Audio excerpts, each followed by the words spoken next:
Let's talk about MMR and visual rank in League of Legends.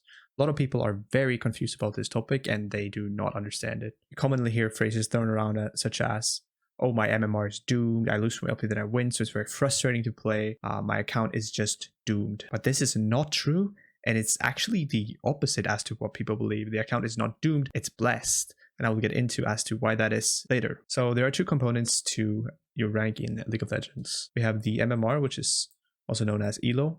This is some sort of number. This is your true rank, but it's hidden. Then we have the visual rank. This is the rank that you can see. Let's say gold 4, for example. Now you can view the visual rank as some sort of estimation of your MMR, but they may not always be connected. The MMR is hidden. It used to be visible in Season 2, but when they added the visual rank system in Season 3, they made the MMR hidden. But it's still working the same way in the background. Chess uses ELO, so your rank will just be a number. This is completely visible. So this is an example from chess.com where one player is ranked 1583 and they were matched against another player that is ranked 1603. And because they're so similar in ELO, the change in ELO or the wins and losses will be balanced. So this is how the MMR or the ELO would work in League behind the scenes. So when you queue up for a game, you're matched with players that have a similar MMR or ELO to you. The visual rank is supposed to be representing your MMR, but it might not be. It might be too high or too low, which causes a disconnect.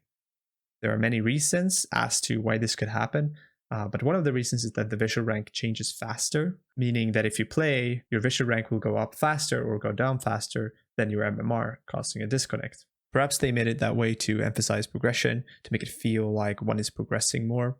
The other things that can cause a disconnect would be stuff like demotion shields, DKs, and dodging. So with that background information explained, let's get into some examples. Let's say your MMR and your visual rank are perfectly connected. Let's say your MMR is the number 1500, which let's say is representing the average rank of a gold 4 player. And let's say that your rank is gold 4. Well, then the MMR and the visual rank are perfectly connected, meaning the LP gains and the losses will be perfectly balanced. So we'll gain 25 LP per win, and we'll lose 25 LP per loss. The system is perfectly happy where your rank is in relation to your MMR. Now let's get into another example where your MMR is much higher than the rank. It remains the same here at 1500, let's say, but your rank is now down to silver 3. Now your MMR is much higher than your rank, which means your rank is actually showing lower than what it's supposed to. So the system is trying to pull your rank up for every game that you play. So in this example, you will actually have positive LP gains. So for every game you win, you could gain, for example, 30 LP and lose 15 LP per loss. So your rank will be dragged up to your MMR.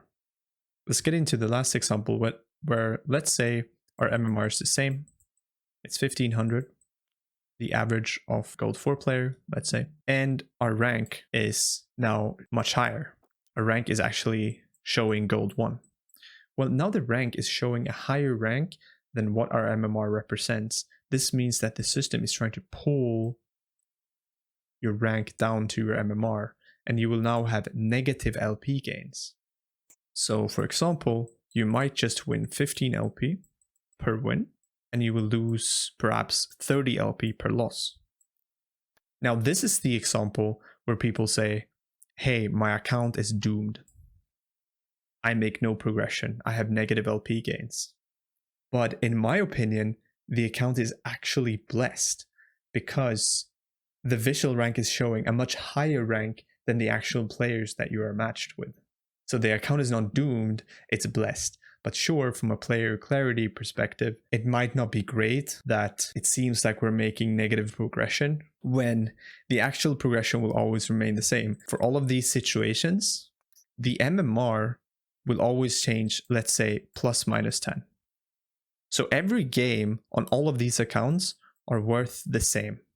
Every win and every loss are worth the same, regardless of the LP gain. So the LP gains and the visual rank is actually just a cosmetic. Now you can think what you want about that, but That's just the reality of the situation. The MMR is what truly matters, and the MMR will pretty much always be balanced. Now, when people say, if I play 3 games and I win 2 and then I lose 1, here I will win 2, so I will go plus 30 and then I will go minus 30, so I will have a net gain of 0 LP and I will make no progression. So it's pointless to play on that account because I made no progression even though I won 2. It appears that you have made no progression, but you have made progression, because what happens is your MMR actually creeped up by 10. Because you won 2, so you went plus 20, then you lost 1, so minus 10. So the net MMR gain is plus 10. The net LP gain is 0, but your MMR creeped up. So it's never pointless to play in an account. So the only way to quote unquote fix negative LP gains would be to just keep playing, because your MMR will eventually creep up, or your rank will eventually creep down to your MMR. Now let's quickly talk about old and new accounts. So let's start with an old account. The MMR system is very confident in that it has put you in the right MMR when you have played many games. So after a while, let's say it will only change by plus 8 for every win and minus 8 for every loss in the majority of cases. It's not changing your MMR that much. But for a new account, it doesn't actually know what your true MMR is. So it will be more aggressive to more quickly have you converge to your true MMR. So let's say initially, it might change your MMR plus minus 40 for every win and loss.